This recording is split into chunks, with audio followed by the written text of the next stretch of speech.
Views expressed The in the opinions following and program views are those expressed of in the the following speakers program and are the those of the host, and speakers do and not the host, necessarily and do reflect not those of Yoakley necessarily Scott reflect those of Corporation Yoakley Scott and your Corporation and sports your network. sports network. Yeah, I've been through Jesus before. So can you help me out? Oh, can you help me out? Am I alone? Am I alone? But can you help me out? Am I alone? Am I alone? But can you help me out? Can you help me out?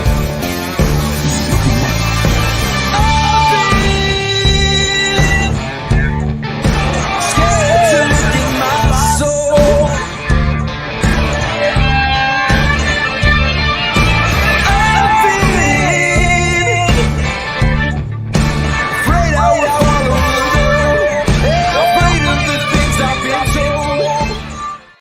Hello, everybody. Welcome inside a Tuesday episode of Running Point on ysnlive.com. As always, brought to you by Greenwood Chevrolet in Austintown. I'm Anthony Hartwig, and I am joined by Ty Bartell. And Ty, this is going to be a really fun show. We have a lot to talk about from what happened last night. We have a lot of future things to talk about, and we are going to kick off our first Football Coaches Corners football previews. We have Andrew King from Camel and Tom Conrad from Champion at 12:30 and 1 respectively, coming on the show to preview their football programs and their football seasons. And that's going to be really fun to talk about fall sports. But we also had a lot of results from last night. We have a champion crowned in Class B, and all of our little league team. Well, we had winners in every little league game. Caveat: we had one game in the little league that was YSN versus YSN. So of course, one of our YSN teams had to lose in that game. But all of our games in the Little League realm, baseball and softball, ended up in a YSN victory. So very exciting times right now. Yeah, absolutely. It was a very exciting time frame for them too, and we got to see wins on ESPN Plus. We got to see wins on YSN all over the map. YSN teams were grabbing victories. Ty, do you want to start with the champion that was crowned last night and give them a shout out? We'll recap the Class B and maybe since it's over, give a little bit of a Class B, broad strokes recap and what our takeaways were from the season. But the Astro Falcons got the win last night, 8-3 over Creekside, and they are now the 18U Class B champions. And congratulations, well in order to the Astro Falcons for coming away victorious in this game after gutting it out in a very tough tournament over the weekend. They came away with a big 8-3 victory and probably the most convincing victory we've seen from Astro Falcons in this series alone, too. So Astro Falcons made no mistake about it. And, of course, Joe Roth was on the bump, but it was really Joe Roth paired with one really big inning for Astro Falcons. Top of the third, they score 5 runs in that inning, and that would turn out to be all they really needed to go and get the victory. Roth went the complete game, allowing just 6 hits, 3 earned runs, struck out 6 in that, and got the victory for the Astro Falcons. His last time donning a jersey in the Youngstown area. Joe Roth now going to Akron. The offensive guys, I don't know why my brain just like stopped. You went silent. The offensive names to shout out for the Astro Falcons last night: Tyler Armstrong, who is an East Georgia baseball commit. He'll be playing in Georgia in his rest of his career. He went 2 for 4 with 2 RBI. David Kessler went 1 for 3 with 2 RBI, and then Ben Slanker, he went 1 for 3 with 2 RBI as well. He also scored a run. Zeke Hendricks, multiple hits, 2 for 3, 2 runs scored. Those are some offensive key contributors for the Astro Falcons. For Creekside, Peyton Zupko had a good day. He had an extra base hit. I am just struggling right now. He had an extra base hit, and he went 1 for 2 on the day with an RBI. Tyler Kammerer went 1 for 3 with an RBI, and then Henry Schaefer went 1 for 3 with an RBI as well. So those were the 3 hitters. They got RBIs on the day for Creekside. Brian D'Angelo took the loss on the mound. He went 3 innings, gave up those 5 runs on 3 hits, struck out 1. Creekside struck out 6 as a team. But really, for D'Angelo, first 2 innings went really well, and it was just that one top of the third that bit him like the poisonous snake.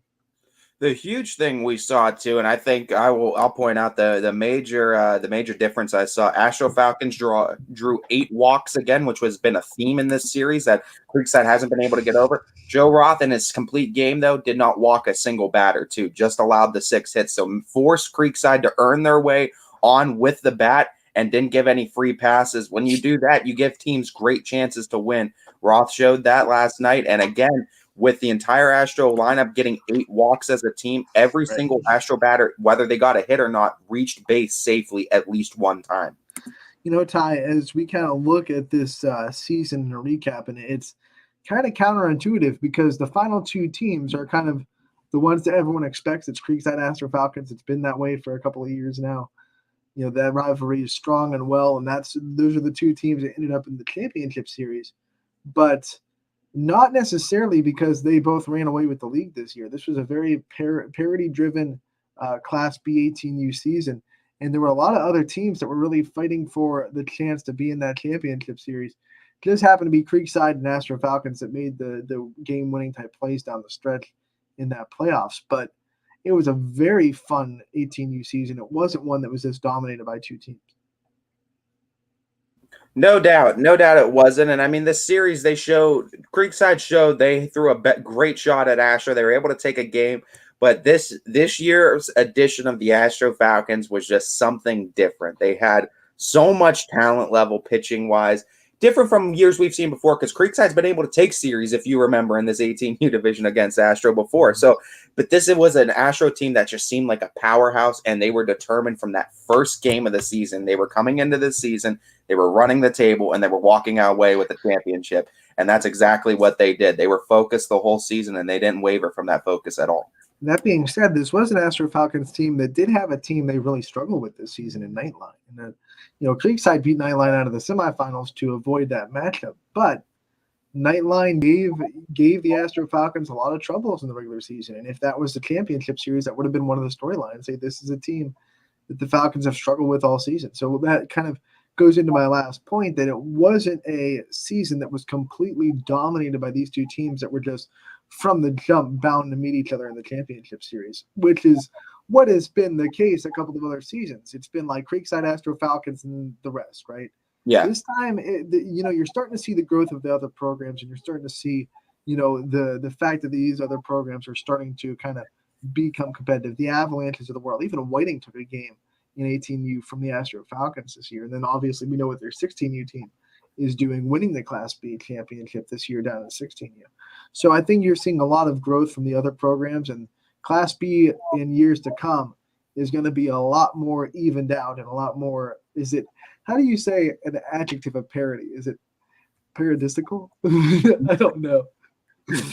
I'm making up the word and I'm using it. It's paradisical. I think too, Nightline if you didn't think Nightline was a really good team, them making it to the championship in the NABF World Series, I think just completely showcased that. I love what Coach Petey Tomato's doing over there, getting those great pitchers, getting a lot of guys from PA too, but he's incorporating some really good, talented arms in that Nightline organization, and they definitely gave Astro a run for their money in a couple of games this season. I'm excited to see what Nightline's able to do going forward. I think they took 2 out of 3, and the one game they lost was close. Yeah, it was a close one too. But yeah, we had a nice time too covering over at Bob Scene Park, as that kind of wraps up all the big games, as NABF now has completed. The Bob Scene season has now completed. Well, and they have the Santa Baseball Classic coming in mid-August to Bob Scene Park too. That is right. That's so great. Bob Scene Park is not done. And the Astro Falcons are not done because that team will be heading down to Texas and Laredo. Yeah, they're going to Palomino, continue their Palomino journey. So that team's not done either. So we're gonna keep we're gonna keep following the Astro Falcons, and we're gonna have more and more baseball at Bob Scene Park. You can't let that field sit for the whole month of August. You just can't. Now, if there's weather that deems baseball can be played, you got to play it above Scene Park. That's a rule of the universe. Running out of time though, as we know, and because high school season right around the corner, we're actually only a few weeks away from a lot of the high schools starting back up again. School's going to be back in session here in a few weeks, so kids need to get their last baseball hacks of summer ball in before the next school year starts. Stay And in for a lot of them, they're going into their first years of college as well. Summer needs to stay. I like the weather. You like the weather. Not all of us like the super, super hot weather here, Ant. Anytime I feel like I'm uncomfortable in the heat, I just remember the 20 and below degree days that we have to go through in January, and I go, this is fine. In my opinion, cold hurts, heat is uncomfortable. You just don't wear jackets, Ant. Like that cold wind cuts you to the bone, and I hate it. Hot intensities of 1,000 suns. You're going to be talking about not wanting to be in the cold. We're going to have to be talking with a couple football coaches here in the show as you promote. They're looking forward to the cold because that means that they're playing in the playoffs. But they want the cold. They got to play in all kinds of weather now too. With how early these seasons are starting in the middle of August, it's back-to-back years now. I think we're having an opening day on August 19th. So it's really interesting to see how these players are going to have to start adjusting to even hotter weather than even I remember having in years before. It just keeps starting earlier and earlier in the. We're starting a week early in August. That's one more week that is in thunderstorm season, right? Because you don't really think about Friday nights having to dodge thunderstorms too much. I know there have been a couple of week ones that have been delayed because of lightning and things like that, but now you might see some week 3 and week 4 games still with dealing with the thunderstorms, because as long as the heat stays, those chances of severe storms stay too. You don't see a lot of those in the fall when the temperatures start going down, but as long as the heat's there, chances for severe weather are there. Now, does the OHSAA determine when the opening day of the season starts, or is that their decision, or is it another body that makes that decision? No, everyone's starting on the 19th. I think that's the OHSAA is this is the start of the season. They stamp it. Now, this is the start of the season. Now, technically, if you don't have to start that day, if your school district says, well, we just want to play 9 games. But this is they set the dates. They say the season starts here and the playoffs start here. Okay, so as a school district can get session is the thing. So now it makes more sense, because then let's just address the elephant in the room. Then it's OHSAA trying to line their pockets by starting the season earlier in the season so you can have more crowds because it's going to be warmer weather. We said it before. There's a reason that their primary color in their logo is green. Yeah, and it's also the same reason why the logos had to change, and now all the umpires, all the officials need to buy new gear and stuff like that. It's more green now. It really is. It's even greener. But you're absolutely right, and I think just addressing the elephant in the room of why they're starting it. That has to be the reason why. If they're starting, they're starting it early because they expanded the playoffs, and you have to, right? You have to start early. But you have to either end later or start earlier. And they decided that instead of trying to impede on basketball even more, because we know deep football runs already put basketball teams in a tight spot. So if they push back the playoffs another week, some boys basketball coaches might have riots because state runs would mean that they have to miss the first 2 weeks of the actual season, forget practice. So I think they would just say, because they wanted to extend the playoffs, which probably is a money grab, they had to then push the start of the season back to allow for one more week of football. Well, now you have extra teams in the playoffs too, so there's extra money for all those OHSAA sanctioned tournament games. And now, you get that money from the end of the season too, and that's the money you get to take from the schools too, because schools don't make money on that gate. Here's some good news: schools don't make money on the gate, but they do make money on everything else that comes. They can charge parking, they can do concessions, they get to keep all that. So now the top seeds get 2 weeks of hosting a game. But it's the same thing, like I said, with OHSAA putting schools between a rock and a hard place. Because if schools don't want to play that extra game in August, how much money are they losing out? Because they're going to get crowds because it's going to be nicer weather, it's going to be warmer weather. So how many schools are going to say, okay, we're not gonna start August 19th. We're gonna bring As the far as kids. I know, no school is ever going to say, let's just skip a week Exactly. of football. And only So have it's like 9 you're games. at the OHSA's whim for them to be able to just move that stick as far back as they want, and you're kind of helpless to follow, or else you risk losing money out for your school and for the team. But like I said, the good thing for the schools is now more teams get to host a playoff game, which does give them a little bit of kickback because they do get the money for the parking and the concessions and all the stuff outside of the gate. And now there are 2 games that you get to host if you're a top seed. So instead of the 1 game and then you go to a neutral spot, once you go to a neutral spot, all the money pretty much just goes. The teams playing don't get any money. It's just the host team, the host school, and then the OHSA. So at least now the playoff teams get possibly 2 games where they get to at least put a little bit of money in their pockets. Not all the money, of course. And of course, most of the money is going to come from the gate.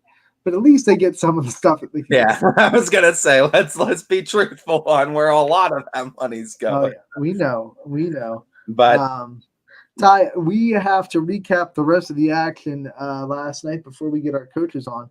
We had Little League action all night, and it was a positive night for all of our teams. Canfield 10U, they got the win over New Albany 10-3.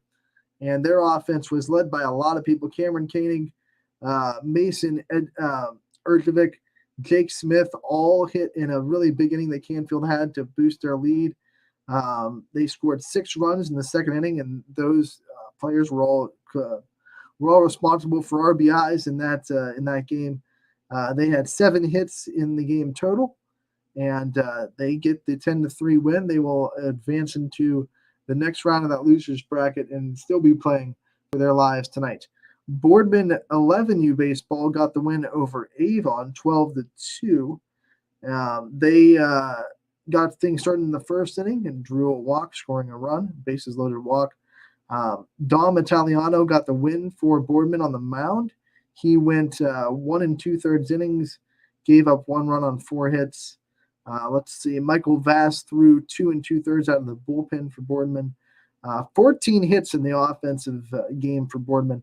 Gavin Setner got a hit. Jordan Hudge got a hit, and Ricky Gozer all got hits. They all got multiple hits, I should say. And they did not commit a single error in the field either. Kyle Treveri had the most chances on the team. So Boardman and Canfield baseball both got wins. They both stay alive, and they will both be playing in elimination games tonight. Boardman has a rematch with New Albany tonight as well. So it's going to be exciting to see if they can keep that dream alive in the state championship.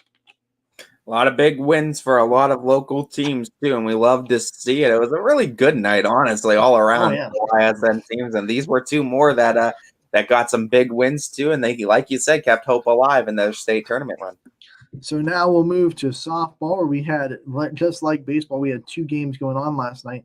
And the thrilling one, the one that went in the extras, was the one between Austintown and Poland, the all YSN matchup in the 10U state championship down in Ashtabula. Austintown won in 8 innings as they scored 2 runs after Poland took a 1-run lead in the top of the inning. It was Bella Mattern that put on the cape for her team, got the walk-off RBI. That was her first hit of the day. She went 1 for 4 with that RBI. Mila Hamley went 1 for 4 with 2 RBIs. Ava Fisher had an RBI on a 1 for 3 day. And then Gianna Hoops scored 2 runs with a pair of walks on the day as well. Hamley pitched 5 innings in the 8-inning game, shut out softball. She gave up no hits and struck out 14. So, they kind of relieved her for the fact that they wanted to make sure she could pitch the next day when it went into extras. But Annabelle Micasell came in, and she pitched 3 innings, gave up no earned runs, 3 hits, struck out 7. So she did just as good coming in. Big win for them too. And I mean, it's great to see. It's great to see these people get these. Sorry, Ty. So Austintown goes right into the championship game on Wednesday. Poland, though. I mean, Poland, they'll drop, but they still have a chance to get into the championship game to earn a rematch. Austintown and Poland, what number 6 that would be? 6 It'd times? be their matchup, and it seems like And they're the Poland keeps getting closer to grabbing the brass ring every single time. Their fingertips were on the brass ring. you know the crazy thing, Ty. The crazy thing. There's a possibility that Poland goes 1-5 against Austintown, but wins the state championship. That's the beautiful thing about sports, and the beautiful thing. This one win is what it would all come down to. Now Poland still has to play tonight in the losers bracket semifinal. The online bracket is not updated yet, so I don't know who their opponent will be. But if they win, they pop right back into the championship game against Austintown, and that would be a winner-take-all championship in the state tournament. We will get to the rest of the recaps in a bit, but first, we have a football coach to talk about and to talk to. It is Camel's own Andrew King. He's going to be joining us live on the show right now on Running Point. Coach, thank you so much for popping in and getting ready to discuss a football season. It's come right back around. Hey, thanks for having me. Coach, let's just start off. I mean, second year, you're going to be at the helm, too. You're going to have a lot of returners on both sides of the ball. What is your outlook going into the season with the guys you got, and what are your expectations going into this 2022 campaign? Well, it's a good question. We changed the climate last year. I felt like off the field and on the field. We did a lot of things to make sure that these kids were set up for success this year as well. So we got in the weight room, things like that. So I have a lot of high expectations for these kids coming in. I feel like our offense is a little bit going to be, much more high powered here with David back at quarterback and having a second year of something. These guys haven't had a second year of anything in 4 or 5 years with a new head coach every year. So it's nice to be back with these kids. I think they enjoy it, and they definitely give you what you give back. So it's easy to say as long as you're putting in the work, they're going to do it too. Before we start talking about this season and the prospects and some of the big players that you think are going to show up this year, I want to talk about your evaluation of last season. I know every coaching staff kind of watches the games from the last season and has probably a pre-season review on what they can build on. What did you see from last year that you think they can really be built on in this program? And what were some things that you think this team needs to improve on going into your second year as a head coach?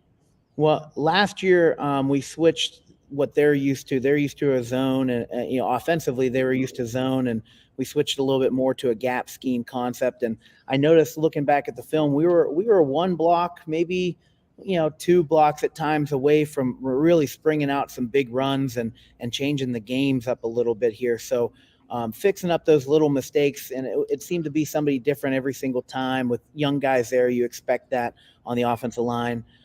So seeing those guys young and still so close to success makes me feel pretty good about offensively. And defensively, you could say the same thing. We had a lot of freshmen back in the secondary.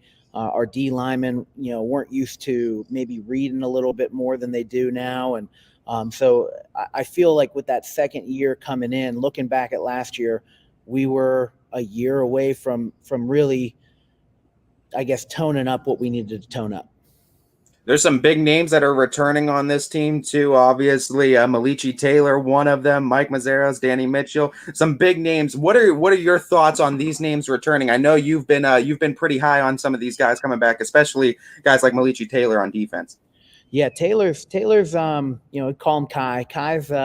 Kai's going to play a little bit more on the line this year. He's a technician. There's things that you look at him and you didn't really see it last year too much, because I think we put him in a position where it was tough for him. But this year, and he did well, with that. But this year, we're putting him in a position that he can really work on his technique, and he's good at that. So I'm pretty excited with him on the line. Jamal Henderson's going to be a kid to watch this year, I think, for us, both as a running back and we're going to switch him to a linebacker this year. I mean, he flies to the football. He's got a great attitude, and he runs really, really hard. He's a kid that you're definitely going to look at for sure. Still overall going to be a pretty young team. Who are you going to lean on as vocal and emotional leaders on the field for your team? They all mix in pretty well with that. And that's something that we worked on last year, because last year we didn't have a lot of that vocal. It was a little bit more chipping back and forth than we needed, and instead of encouraging. And everybody's bought into that. They're encouraging each other now. But David Moore, our quarterback, safety this year, he is somebody that they rally around. He's going to be somebody that gets these kids pumped up. When he plays well, the whole team plays well. And when he has a good attitude, the whole team has a good attitude. So David Moore, Jamal Henderson, those two are going to be the guys that we're really going to lean on all three phases of the game. You mentioned David Moore, and I mean Anthony and I just had this discussion on coaches starting sophomore quarterbacks as time goes along, and we've seen that go on a lot more with coaching staffs. Obviously, David Moore coming back as a junior too, and last year, going into year one, not many coaches expect to go into year one starting a program up, trying to build a program as world beaters, but I think he had some pretty impressive numbers for a sophomore too. How high are you on him coming back for a junior year, and how much do you think that sophomore season is going to pay dividends for him coming into this season? Yeah, looking back at last year, I wish I would have played him a little bit more starting at the beginning of the season, because you know what? This year compared to last year has been night and day. I mean, he's been nothing but great in terms of reads when we're passing the ball, confidence in the huddle, play calling, understanding the offense. He knows where everybody's supposed to be. He tells kids where to move. He is very, very impressive for me going in. And the mechanics aren't great yet. We're working on him with some of his quarterback mechanics. He's growing into his body. He's 6'4", so it's nice to have one of those there. But I am very, very impressed with him, and we're going to be leaning on him quite a bit. But from year one to year two, it's that sophomore year has helped him tremendously with that. And I kept telling him that at the beginning, every time he threw an interception last year, every time something bad happened, I go, that's the only way you're going to learn, and so I think he's learned his lesson on a few of those throws he shouldn't have thrown, and a few of those plays he should have called a little differently. So he's doing a great job. In the first year, you're trying to get kids to buy into your program, buy into your philosophy. Now you get a second year with them. How much do you think they've bought in, and how much is this year going to show in dividends to all the stuff that you went through last year? Going in your first year, you want to change the culture, right? But I always say you can't change the culture your first year. You gotta change the climate, and you could change some of the attitudes, this and that. And we did that year one. Year two is now where we're starting to shape that culture up, and we do a lot more things off the field together. We get those guys, working with each other, not only for football, but for other things too. We have community days, this and that we try to get these kids out together. And I think that's where the year two stuff, if they buy into those things off the field, they're going to buy into the stuff on the field. And we've been doing that so far. So they've bought in tremendously this year compared to last, I think.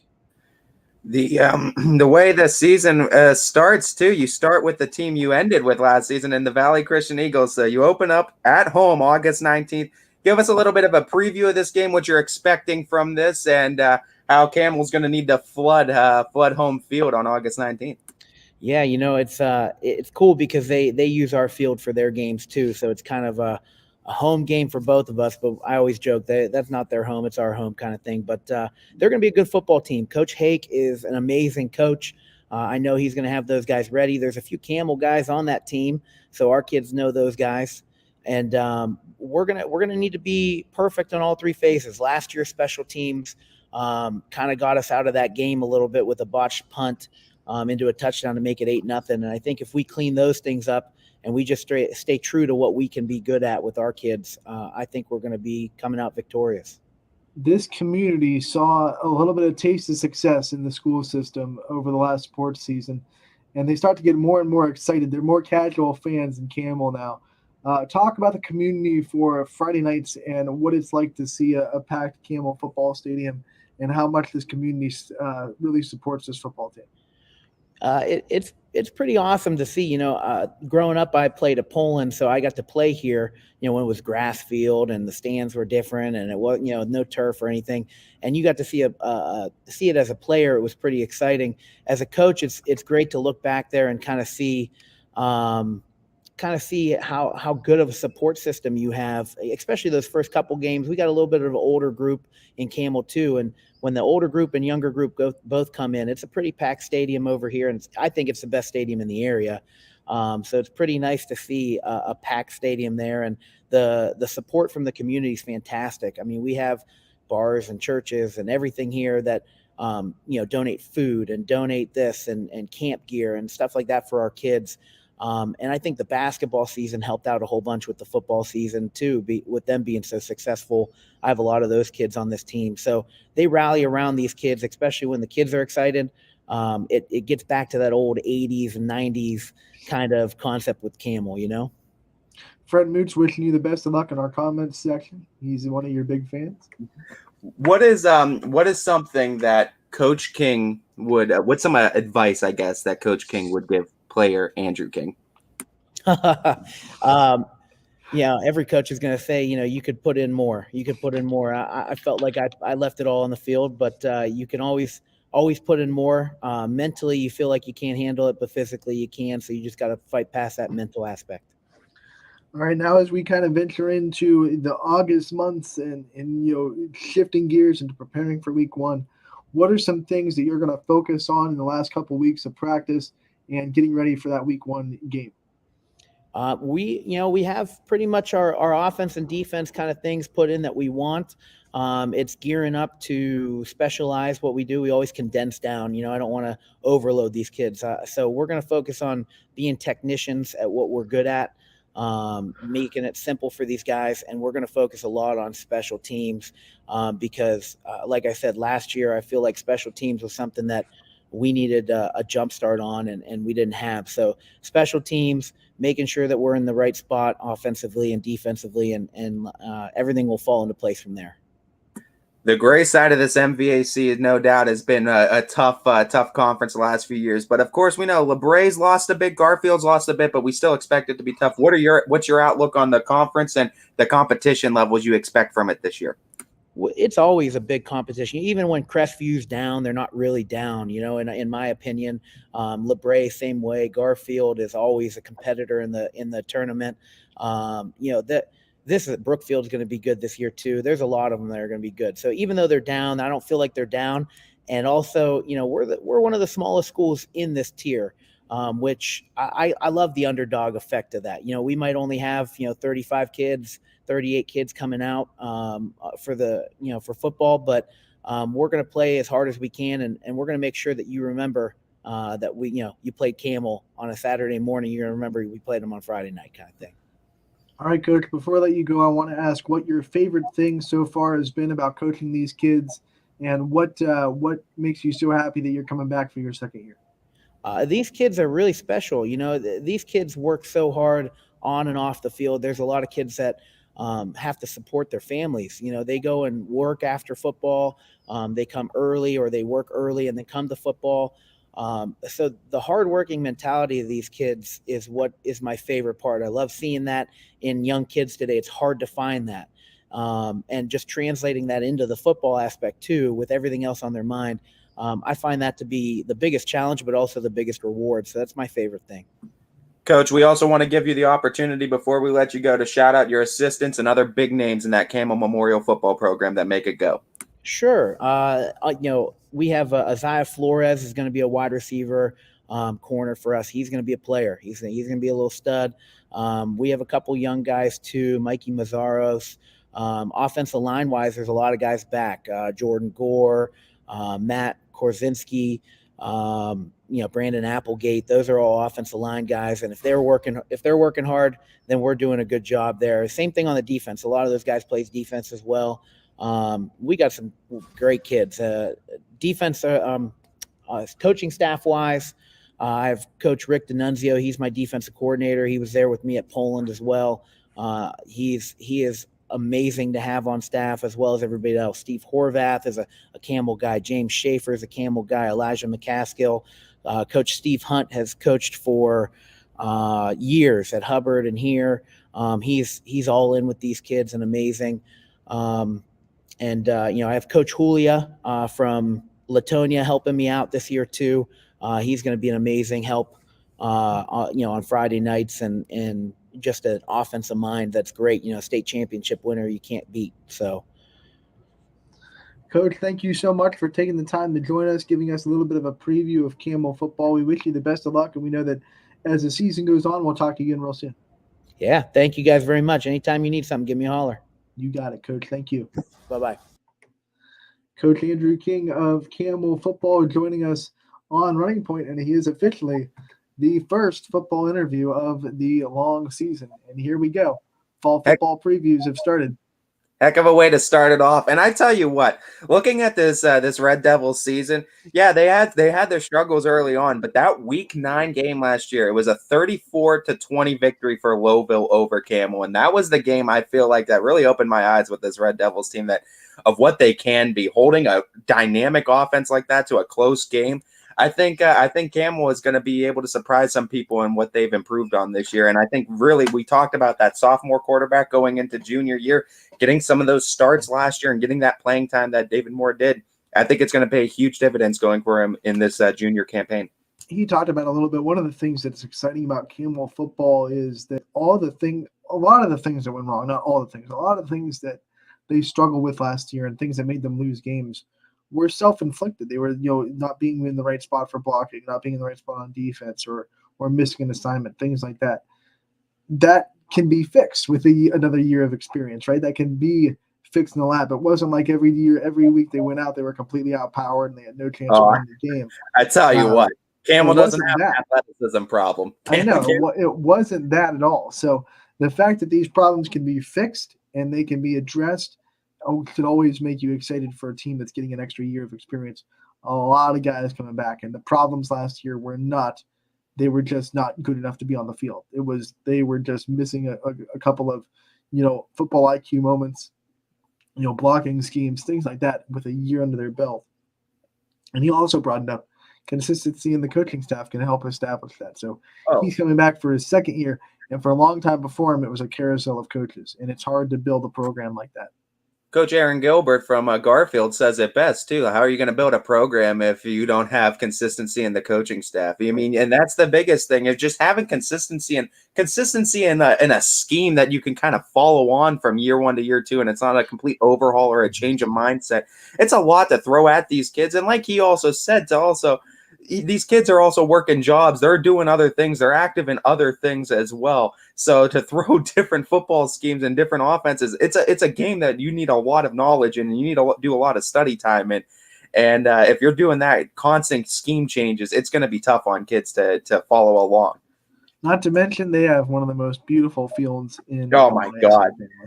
The way it's like built into that hillside, I love the way that field is. I believe they call it's Knapp, Knappick, I think. I think it's John Knappick Field, I believe is what they call it over there. Right in that hillside though. It's a gorgeous stadium.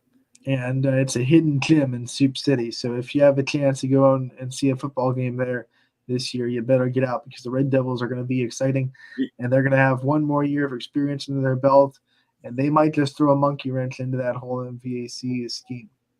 Like Coach King said too, Valley Christian uses that as a home game. So Valley Christian and Camel Memorial Week 1, both teams are going to be packing that stadium. Who is the home team in that game? Is it a home game?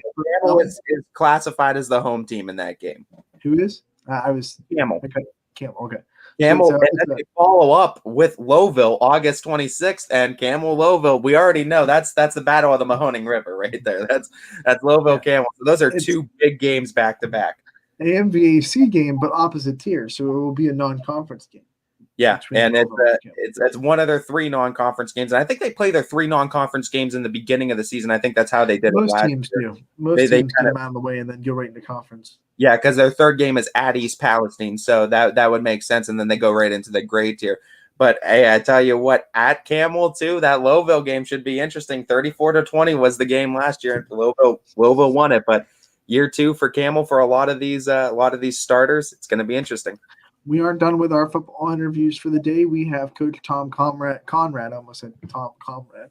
Tom Conrad from Champion coming on at 1:00 to talk about the Golden Flashes and what they look forward to this season. But Ty, before we get to all that, I do want to finish our recaps of last night. We once again want to congratulate Austintown 10U softball for getting the win last night and moving on to the state championship game. Poland's still alive. They're right there. They're right there. And you know what? I think it's been apparent throughout this bracket that those are the best 2 teams, and I would firmly expect Poland. Poland wants the storyline. They want the Cinderella comeback storyline to grab that brass ring in Game 6. Like, it only takes one, right? So It- it's not, you don't have to beat them twice anymore like you did in the districts. You just have to beat Doctor them Strange, once. just that one. Doctor, it's the one time. That's all you need. So Austin Town awaits the winner of the losers bracket semifinal tonight, and Austin Town will play that winner on Wednesday in Ashtabula. Boardman 12U softball got the first win in regionals. Flex on them a little bit. It was a matchup between two pitchers that have nicknames bringing into the circle. It was Boardman's Emma Davies, aka the Rocket, against Boyd County, Kentucky's Ysn Black, who has been dubbed the Unit. And they both really pitched extremely well. I think Ysn Black, I think he was dubbed one of the best pitchers in the country as far as the extra. I think it's crazy to rank 12-year-olds, but it happens, and it's a reality. She's among the best. She plays for the Beverly Bandits, which is one of the best travel organizations in the country. One that Mila Hamley is going into as a 11U player next year. So no, she was legit. And Emma Davies pitched really well as well. Straight up pitchers duel. Boardman gets a 2-0 victory. RBIs from Emily Swantek and Addie Rudge. Swantek scored Taylor Watts, and then Addie Rudge hit RBI single later on in the game to score Emma Davies. Those were the only 2 runs that Davies needed. Yeah, and Emma Davies has been on some sort of tear this entire season, and she gets another huge win under her belt. And boy, oh boy, now it's starting to get into the big times now, right? It started a strikeout duel. I think both pitchers struck out the side in the first 2 innings. Just Like, absolutely. well, here we go. You lock in right at that point. It's like, all right, we know what's coming now. But the last play of the game was the most interesting because Boyd had runners on first and second with 2 outs. So they had the tying run at first and the winning run at the plate in the bottom of the 6th. And it was 2 outs, ground ball to short, a little bit towards the third base side. Swantek picks it up. Before she can do anything, she gets trucked by the runner that's going to third, like run over, tackled. Both of them fall to the ground. She holds on to the ball, so the tag is applied, and it's an out. But I watched that, and I was like, oh, this is going to be argued. This is going to be like, was it obstruction? Was it interference? Whatever way this call goes, it's going to be argued by the other side. But it wasn't. Like, it was like, cool. It's the end of the game. Both teams walked off. There were no arguments, nothing. It was like, okay, cool. It was a tag. It was the hardest tag you'll ever apply because you got steamrolled by a runner that was, I think, twice her size. It looked like she was twice her size. So it was the hardest tag that she'll ever have to apply in her career. But it was a tag. She held on to the ball, and that was the third out of the game. And that's how Boardman got the victory. And I mean, congratulations to Boardman, right? I was gonna bring this up, dude. That whole play, and I mean, I think Ty just froze. It was just class that you saw, just high class on both sides of the ball, and I mean, it was really nice to see the way that it ends. No argument from the coaching staffs, and I mean, it's setting a good example for the kids that they're coaching as well. Am I good? Because I think I just froze for a minute. Am I good? I think you're good now. Yeah, I think you're good. I got the black circles of death for a little bit, so I was like, uh-oh. But yeah, Boardman, they get the win. They await the winner now of Wisconsin versus Illinois, which I can try to get a score update from when we go to commercial break. That game started at 11. It's the only game of the regionals today. Everyone else is playing tomorrow as we look at this bracket, and all these games in this regional were close in pitchers duels. 3-2, 1-0. I mean, it's going to be a fun regional to get through.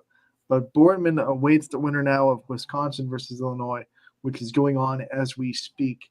Or it could be over by now. I'll check. I'll come back from a commercial break and see if it's still going on, see if I can wrangle in a score from that game for you, because that is the only game of the regional that is going on today. Because of the odd teams, there was a game that happened Monday morning. So because of that, the Wisconsin was awaiting the winner. They're not going to make a team play a doubleheader in one day. So they had to push one game to Tuesday. So that's why there is one game today in that regional, and everyone else will be playing tomorrow, whether they won or lost yesterday. Oh, I mean, we're going to still have some baseball, softball in store for you, right? We're still going to have scores to watch. We're still going to have games to watch. Yep. Well, for tonight, we have Boardman and Canfield baseball will be back in action as they try to stay alive in the state tournament. And Poland will be in action in the softball realm tonight as they try to stay alive in the losers bracket semifinal to punch a rematch with Austin.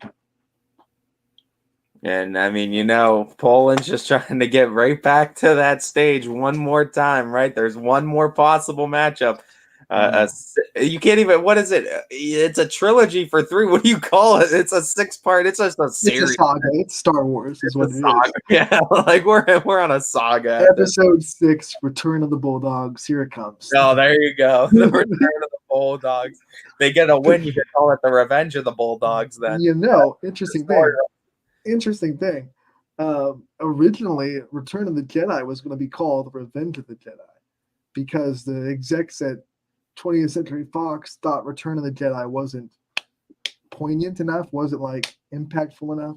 So George Lucas actually, bobbled around Revenge of the Jedi. You could actually find posters that were put out before the movie came out that were Revenge of the Jedi. So if you're a collector of Star Wars stuff, if you're one of those people out there, that's a rare memorabilia item that you can actually find. Anthony. Revenge of the Jedi. This is Anthony Harrison, and this is his pawn shop. Right. Anthony's like, I'll give you $100 for it. I'll give you $100. I can flip it for maybe $350. We'll be fine. we'll do fine. I got to make a profit too, right? So I love it when you watch the pawn shop, and then once the person knows the street value of the thing they're bringing in, it's over because they can't unhear the fact that thing's worth $15,000 or $1,500, and it's like, yeah, it's worth that, but I have to buy it from you and then resell it. So if I buy it for you for that, I'm never going to make any money. And I have to put it in a case. So I'm sitting there like, don't tell them the price, you'll lose it. Why would I sell it to you when I can go sell it for someone else for that money? Because that's a lot of effort to find the person that will pay $2,000 for that. So that's, I think, the grand scheme of things. But it's always fun to watch that. On that note, that we got off track, I think it's a perfect time to take a break and be back on Running Point. Brought to you by, once again, Greenwood Chevrolet in Austintown. Why choose local? Because you live here, work here, learn here, relax here, and celebrate here. 21 WFMJ is our Valley's only locally owned TV station, and our focus is local. Other TV stations don't have that same focus, as their owners are somewhere else. But 21 WFMJ is rooted in the Valley. Local people making decisions that affect your life, right here where you live. When looking for home design inspiration, don't just be inspired, be Baird inspired. Whether new or remodeling, Baird Brothers has the latest trends like shiplap to refresh your home. Go from inspiration to installation with our wide selection of in-stock American hardwoods. From the rustic charm of antique oak to the warmth of traditional cherry, Baird Brothers has what you need to make your home inspiring. Baird Brothers, our family's heritage, your family's home. Hi, I'm Colin Chupa. And I'm Kelsey Clem from K-Squared Marketing.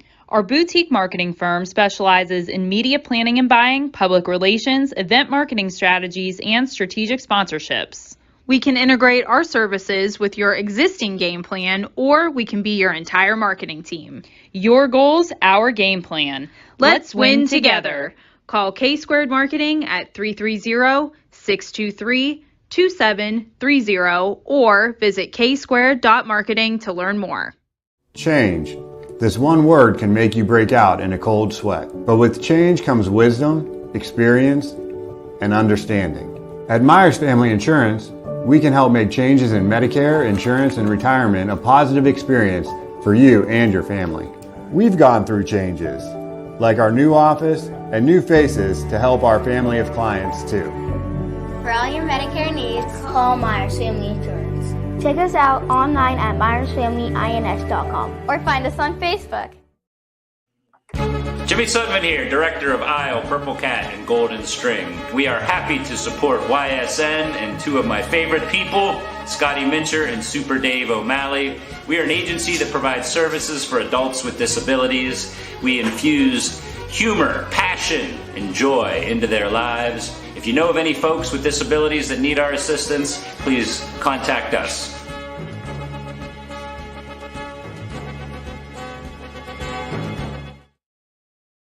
How lucky are we to have not one, but two 18-hole Donald Ross Championship golf courses right here in our backyards? Mill Creek Golf Course was selected by Golf Week as one of America's 30 best municipal courses, continuing to challenge golfers of all levels and featuring PGA professionals, golf instruction, a players' rewards club, kids programs, and a pro shop and grill room for a memorable golf experience. Call or click to schedule your tee time at Mill Creek Golf Course. At Greenwood Chevrolet, we offer a worry-free experience for all our customers. From sales to financing and even service, we'll help build your perfect vehicle and lock in your trade value while your vehicle is being built. No worries. We guarantee financing, regardless of your situation or credit history. No worries. And when your vehicle needs service, our award-winning team will get you back on the road. No worries. That's what going the extra mile means. Only at Greenwood Chevrolet. Now is the time to think about your future, where you want to go, what you want to be. Your future can start now at Kent State Salem or Kent State East Liverpool. We have programs that will open doors and provide opportunities for you to pursue your passion. We are affordable, we are close. You call it hometown, we call it Kent State University. Learn more at www.kent.edu/Columbiana. You belong here. Welcome back to Running Point on YSNLive.com, brought to you by Greenwood Chevrolet in Austintown. Anthony Hartwig alongside Ty Bartell. Ty, we just got confirmation on the commercial break. Very exciting. We're going to be joined by members of the Boardman 12U softball team at 1:30, and we'll get a chance to hang out with a couple of victorious softball players that are celebrating their win today and getting ready for another regional matchup tomorrow. So that'll be cool, too, as we still have Coach Thomas Conrad from Champion Football coming up right at 1 o'clock. So a fun second half of the show in store for you guys here on Running Point. Ty, tomorrow we're going to have a interview in the can for you. We're going to be doing it right before this show, but we'll be able to play an interview with Coach Boyle from Howland as well. That'll be exciting as well to get into that AAC a little bit as well. Well, not technically AAC because it's not a conference of football, but I call it the AAC because it's still a makeup of those schools. But yeah, Howland going to be exciting as year 2 for us with the Howland Tigers football program. And I think we also have Coach Simon from Liberty confirmed on Thursday, as well as Coach Bayek from Struthers confirmed on Thursday as well. So those are some coaches to look forward to as we continue our football and fall sports previews on Running Point. Yeah, we're definitely excited for it as we continue our fall sports previews. All right, but today we have Coach Conrad, and we look at Champion. We're going to have another member of that MVAC grade tier. So I guess it's the perfect time to talk about this grade tier. And like Coach King said earlier, even when teams are down, they don't seem like they're down. There's a lot of really good, established, strong programs in this league. And I don't know how to kind of predict what's going to happen or who the favorites are. It's hard to predict who some of the favorites are, and I think this Champion team is going to be very interesting going into this season. They're returning a decent amount of starters, and if you remember, and this was the team that had that really good Week 2 game last year against Crestview that went into overtime. Crestview won 44-38, but I think that was a game that kind of showed everyone that this Champion team, they have some talent too. It's just they needed to tweak some things. Finished 2-8 last season, but a lot of close games. That Liberty game, 27-24. Southeast, 22-21. Rootstown, 25-14. Like some really close games and close matchups that couple of plays, couple of change decisions would turn those games around and turn the season around too. So they're looking to make that next step from competitive to winning. Yeah. And make those game-winning plays down the stretch of these close games that they were in. to turn those close losses into close wins. The lopsided games were the Garfields and the LeBray games last year, but Garfield and LeBray had a lot of lopsided games against a lot of teams in that conference. But I think both of those schools, like we said, losing a decent amount of star power in their starters, that holes they need to fill. Now, will they fill them? Those are good programs. We'll see. But they both lost a lot of pieces too. So door could be wide open for those games this year too, and it could be a chance for Champion to open some eyes. I think when you look at the MVAC, you gotta kind of put respect and the favor on Garfield just because of the prestige that program has been and the fact they're second year in the league. They're getting even more acclimated with their talent and with who they play every week and the league opponents and how familiar they're going to be with them. I think you have to lean towards them just as a sign of respect at the start of the season, but there are a lot of really good teams in this conference. It's going to be fun. Brookfield's never bad, and they always have a really good offensive line. So Brookfield's going to be that smash mouth, push you around football like they always do. Brookfield last year beat Champion 20-7 in a close, those type of defensive games too. That'll be interesting. And actually, Champion has Brookfield at the end of the season this year. So they opened up with them last year. They don't play them again until the last week of the season, October 21st this year. So from August 2021 till October 2022, over a year until they'll match up again. Ty, who does Champion open up with on August 19th? Champion's opening game is Warren JFK at home. So you get a test. You get a pretty. That's a test right off the bat. That's like going into a world history class, and the first day it's like, here's the syllabus and here's a 100-question test. And that accounts for 25% of your grade. There you go. This will be an interesting matchup, though, because, of course, Warren JFK lost a decent amount of pieces, but they still bring back a lot of talent as well. So this is still going to be a powerhouse team. I think it's going to be fun to see. They didn't play each other last year, if I remember correctly. I will double check that real quickly. I do not. Yeah, they did. They played last week of the season, so they open up with Warren JFK this year. So they flip flopped, right? They're opening with the team they ended with last year, and now they're ending with the team they opened up with last year. They're just flipping their schedule around. That's all. Yeah. I mean, it's impressive to see this end of the season too, or this beginning game of the season. Warren JFK and the Flashes. We'll see. You're going to get tested right out of the gate. Opening days at Champion are always interesting. I remember 2 years ago, week 1 in Champion was one of the only games that did not get delayed by the weather. So they played in a straight up mud bowl with Crestview because it was raining but no lightning. So they played in a downpour. It was a muddy game. It was a messy game. And Champion actually came out on top. So week 1's in Champion might just get interesting if the weather gets like that again. It is right it's right up their alley right now too, because they get the first game at home. You get at home at least, so you home field advantage against JFK. It was crazy. It was like there was a bubble around Champion that said there's no lightning in this. I had the schedule flipped around. This was actually the opening game last year too, so forgive me on that. The opening game last year as okay. well. We all make mistakes, Ty. It's okay. No, I wanted to call it out though before we got too far into it. August 20th of last year. I was I was like, well, they opened a game with a league opponent. Yeah, it didn't make sense. No, yeah, I had the schedule flipped around. Brookfield was the closing game October 22nd last year. So they're going to close with Brookfield again. Mm-hmm. Yep. Okay, so. But I mean, you look at this game and how it shaped up too. It's been a year in the making since that last time they matched up. You've seen them before. This is obviously a bit of a rivalry because they're both in that Warren area of Champion and JFK. I'm excited for it though. Last year you had to go there. Now they have to come to you.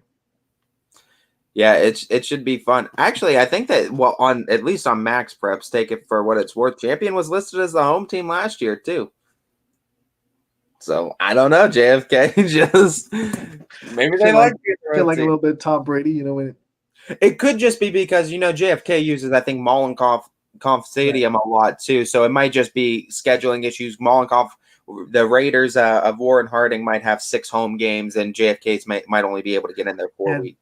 I think JFK is still looking for a place to play a home game on September 9th because last week Mineral Ridge's school board voted down letting JFK use their home facilities on September 9th. So I think JFK, like you said, I mean, it's a perfect segue into scheduling issues, still looking for a place to play that particular home game because of conflicts with Mollenkoff Stadium.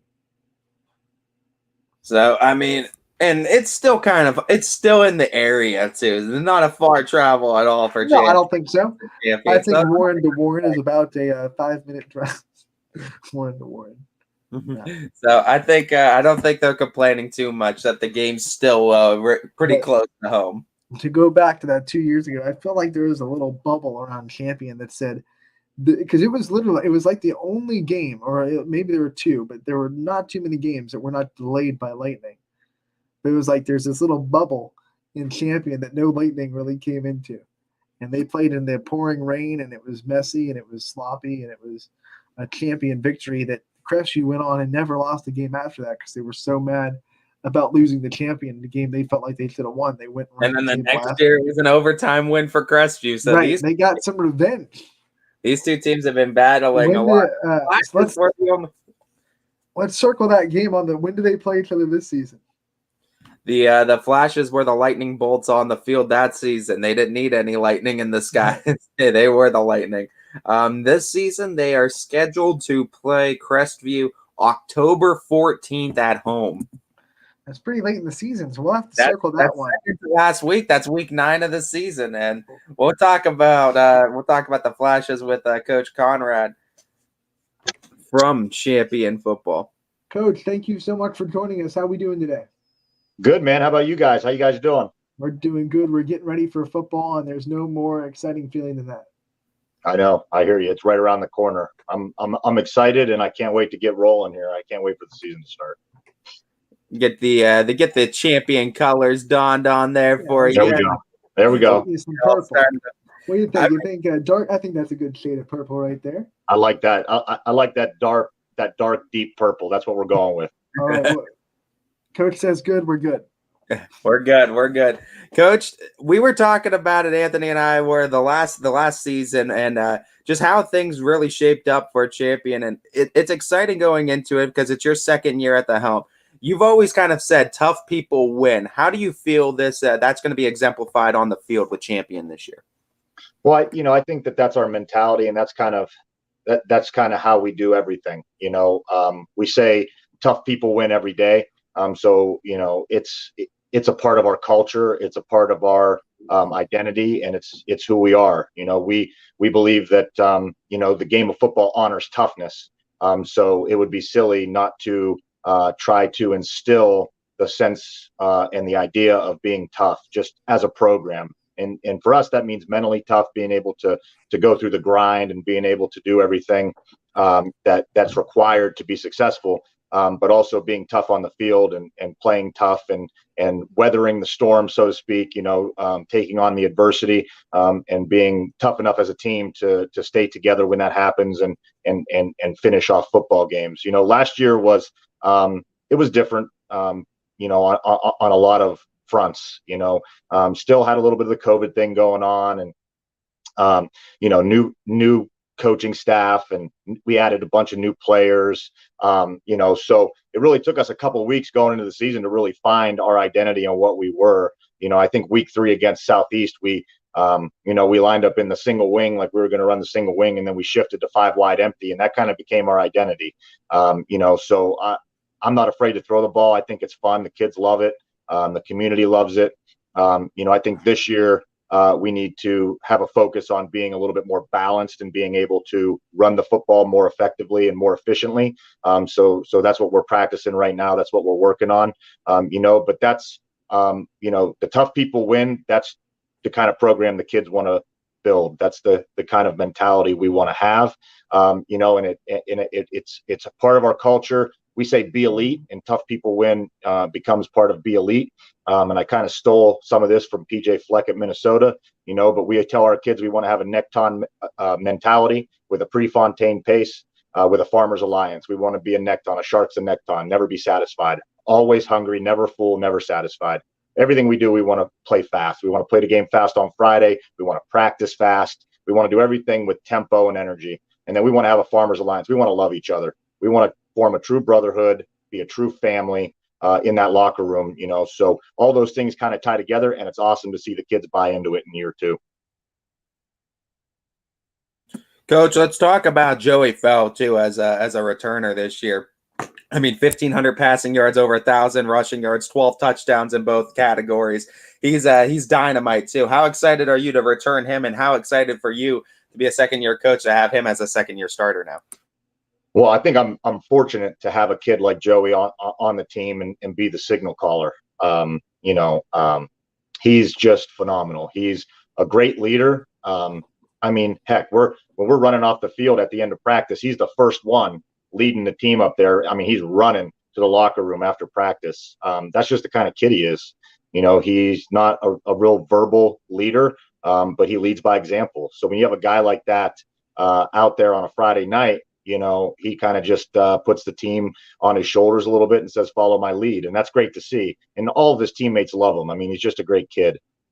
We kind of found, I think, what he's comfortable doing last year towards the end of the year, and kind of found some ways to give him some success. But the thing about Joe is he's just a phenomenal football player. He's lightning in a bottle. If something's not working, Joey can make something happen. So he's fun to watch on Friday, and I think I said it in one of my other interviews, we don't really have to micromanage him on a Friday night. Joey, this year, we're giving him the tools to be able to make the right decision on any given play when he's leading our offense. So we're going to put our trust in Joe and know that he's going to deliver the ball where it needs to be to make plays. But he's also, really taken the next step, that we've anticipated in reading defenses, and those natural progressions. He's done the work in the offseason to be able to play a 10-week schedule. So we anticipate to see him take the next step moving into the season. We anticipate him to be able to get the ball out a little earlier, get it to the places we want to get it to. But he's also really great at understanding the system and knowing that sometimes he's got to, delegate the responsibility to his teammates and let them kind of carry some of the load as well. So we're expecting big things out of Joe. But I know he's just going to go out there and have fun and just be himself. And that's all we're asking him to do is just go out there, play and lead the team and just be the fun, loving teammate that he is, So I'm excited to see what he can do.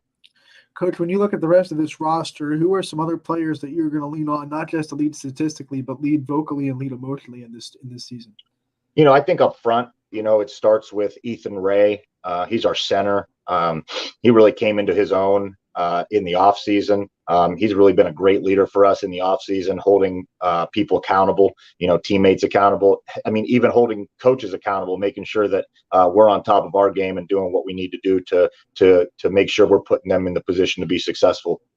And then you got Joey Castellanos and Lucas Henderlight up front, and then Logan Easterday up there with that group, those front 5 guys.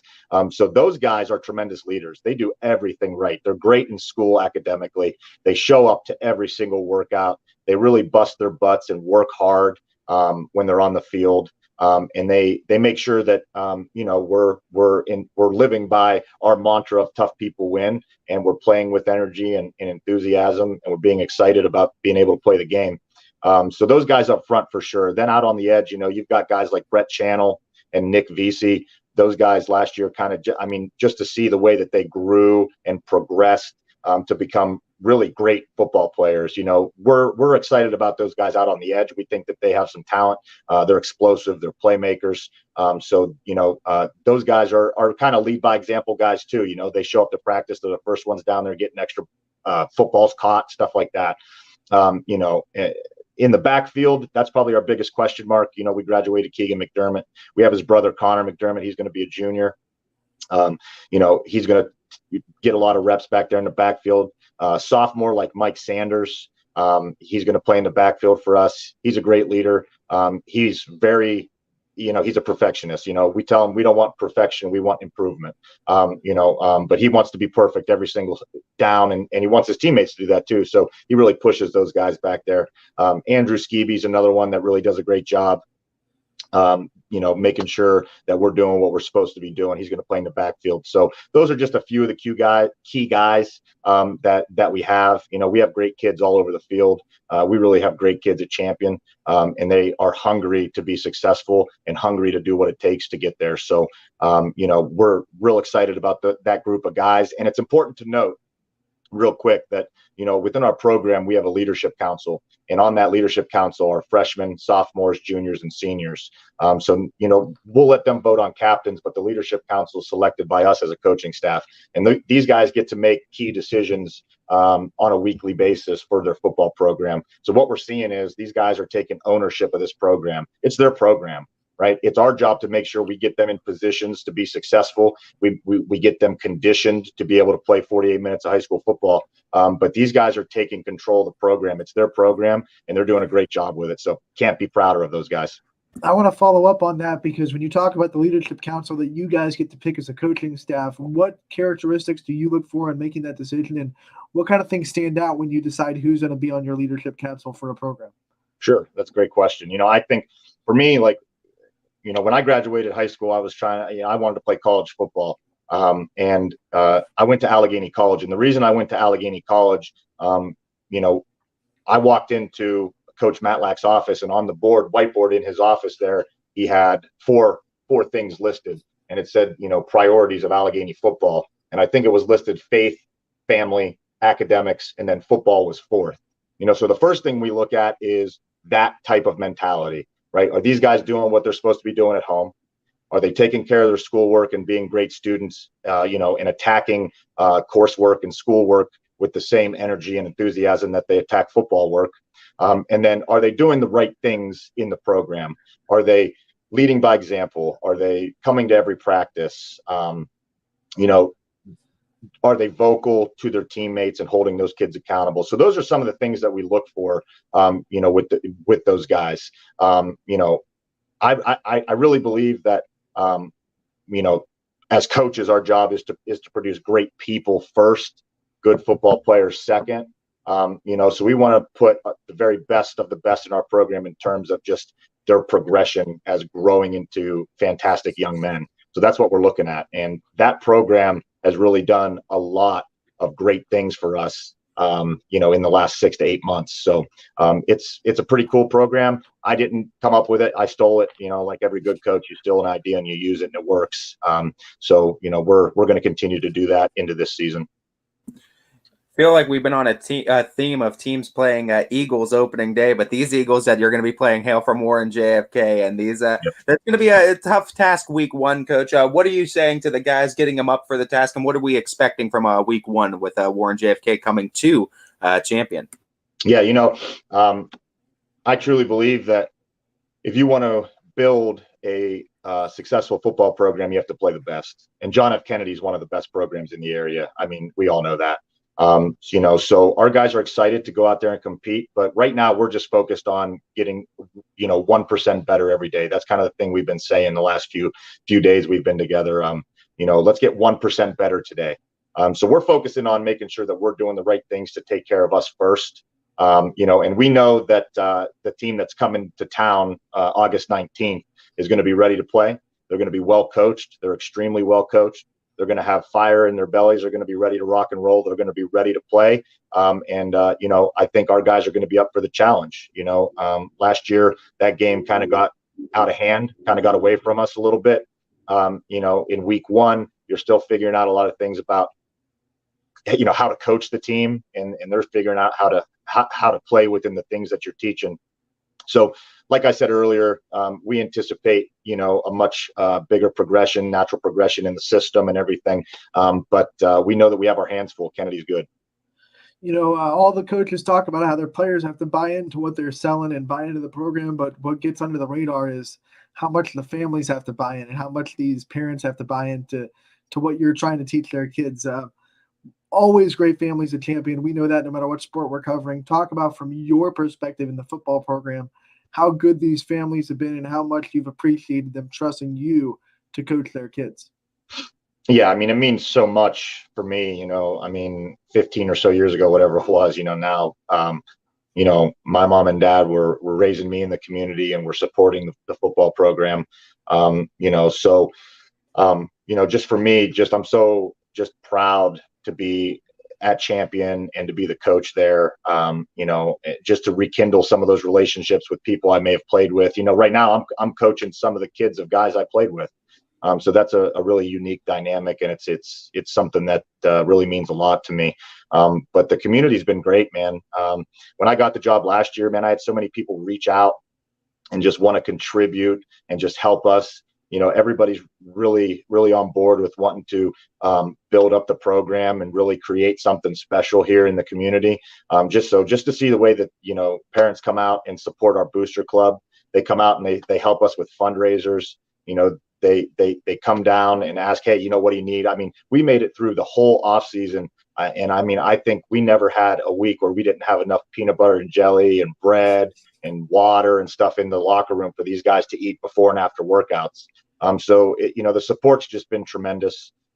Support from administration and community. It's really, I mean, we're all one team. We're all working together. And for me, I'm super excited about that because, I mean, I say it, for me, it really feels like the first time in 2 decades that we're clicking on all cylinders. We're all together, and we're really focused on doing what's best for our athletes. And that's giving them the best opportunities and giving them the best 4-year experience that they can, and we have a lot of multi-sport athletes. So all the coaches are working together. We're sharing athletes. We're figuring out how to be able to do the basketball and the baseball and football and everything together. So it's just been great, man. Being able to be a part of this community again and coach these kids is really something that I love it. I'm just so proud to be able to have these kids call me coach. Now that you have the coaching experience you do, what's the best advice that Coach Conrad would give Thomas Conrad, the player? Go to more workouts.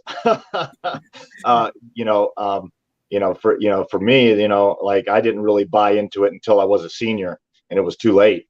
I became a weight room guy my freshman and sophomore year of college. So I really preach to these guys how important conditioning your body for a football season is. And I didn't really, I didn't really fall in love with the game of football until I'd hit the college ranks, and played my 4 years there. And then, after your playing career's over, there's so much of that player in you still, that routine and wanting to be part of a team, working towards a common goal. So when I got the chance to come back as a volunteer assistant in 2010 at Champion, I really fell in love with coaching the game.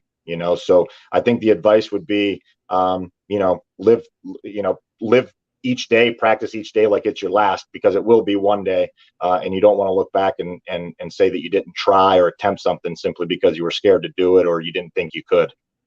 Coach, we know the head coaches get all the interviews, they get all the limelight, but they have a great staff behind them all the time. I want to give you a chance to talk about your coaching staff and your assistants and the people that help you make this Champion football program what it is. Yeah, awesome. My coaching staff, my varsity coaching staff, consists of LD Hartman, who, was a fantastic player during his career. He's coached all over the state. He's coached at the college ranks. He's got probably close to 40 years of coaching experience. So to be able to have somebody like him, with me being a younger coach, to lean on and ask questions to, and LD's not shy about telling me when I screw something up, but I love that about him because I need that. I don't want to be surrounded with people that just want to say yes to everything. I want to know both sides of the story.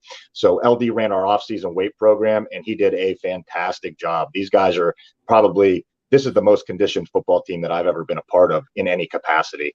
They're strong. We really improved our numbers in the weight room.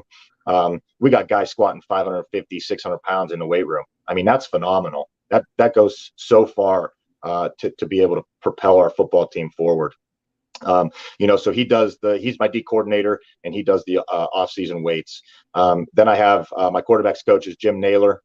He's been a member of the champion community, and it's kind of cool. I coached his son when his son was playing a champion, and he does a great job with Joey, holding Joey accountable and getting him coached up. So he's our quarterbacks coach and our DBs coach. He gets the field prepared and gets everything set up for practice. So I'm really lucky to have him. Frank McWhirter is my offensive line coach. I think I played against Frank when he was at Newton Falls and I was a champion. We got to get to know each other a little bit when we were on Coach McGlynn's staff at Champion. He's the kids love him. He's a phenomenal fundamental instructor, so we know that we're teaching the fundamentals of line play on both sides of the ball. And he's super organized. I'm trying to be a little bit more like Coach Frank with being organized paperwork wise and everything. So he helps me with all of that. And then, I had the opportunity to bring Ken Parise on my staff, who, he was the head coach at Pymatuning Valley for, almost 20 years. And he has just so much knowledge, in terms of the best way to practice, drills for everything, so LD Hartman, Jim Naylor, Frank McWhirter, and Ken Parise, those are the paid varsity guys. And then I've got Caleb Davis, who's an alumni. He's first year coach, but he's doing a phenomenal job. The kids love him, and he's a sponge. He's just soaking up so much stuff in terms of scheme and practices and X's and O's and everything. So we're lucky to have Caleb on board. I got Mike Thompson, who is the Army recruiter, I believe, for Trumbull County. So having him on the staff, it just goes a huge way in terms of being able to preach leadership and teamwork. He's been in the Army for 30 plus years. So he can speak to our guys a lot about the leadership and what it means to be a family and take care of your brother out there on the field of battle. So that's a unique dynamic, and we're super lucky to have him. Most importantly, Mike Wilson, he volunteers for me. He ran our Pee Wee program for a few years, and he's in charge of the Scope Center in Warren. I don't know how he does it, man. He does everything. I'd be lost without Mike Wilson. He truly keeps me on task, make sure everything gets done. And he just really does a great job of just, he just wants what's best for this program and our kids, and he's just a phenomenal asset. So we're lucky to have Mike. And Mike and Ken Parise coach together, so we have that dynamic, and being able to have Ken and Mike work together again, and just everything that Kenny brings to the table. I just can't speak to it enough. I have two volunteers, Jim Smith, who, I remember he may have even coached my baseball team when I was playing Little League baseball. And he's just a diehard purple and gold fan. And, he's phenomenal with kids, and kids love him. So being able to have him on the staff is just huge. And then, I have Justin Alberini, who's coaching in our Pee Wee program, but he's kind of like a liaison for the varsity program because, for the first time in a long time, our Champion Little Flashes program is a part of our overall program. We want those kids to be involved in everything we do. So, I really think I have a great staff. They have to put up with me. So, they must be tough. Coach, thank you so much for taking the time to join us today. We'll put up with you anytime you want to come on the show. You've been a great interview. We look forward to covering you all season. We wish you the best of luck, and we know as the days go on, we'll have you on again real soon to talk more Champion football. Thank you again for your time. Yeah, man. Thank you guys, and go Flashes.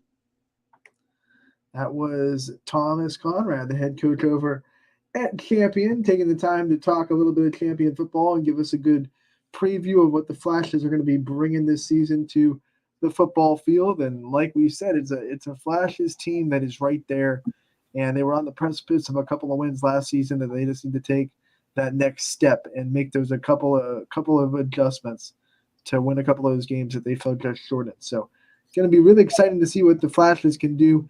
They were good 2 years ago. I mean, they had a solid season 2 years ago. So the talent is also there as well. So we're going to be watching them closely, and we once again thank Coach Conrad for taking the time to help us preview the Flashes today.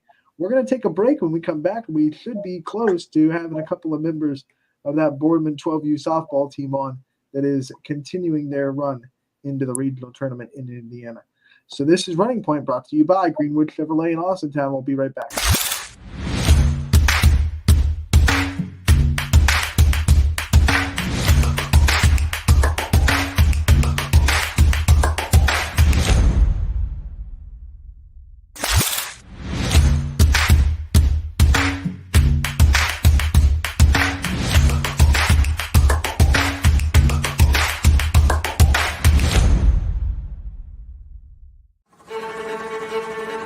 Reliability,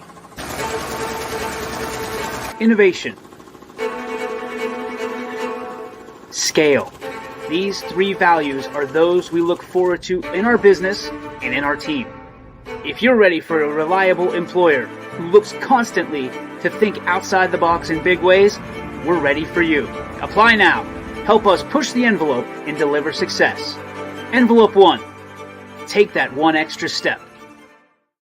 Before the lights come on, before the workday begins, before a long day is ended, or it's time to have fun, it all starts with the people at Joe Dickey Electric. From replacing a light fixture in your home to building a substation for your business, no job is too big or too small. The people of Joe Dickey Electric power them all.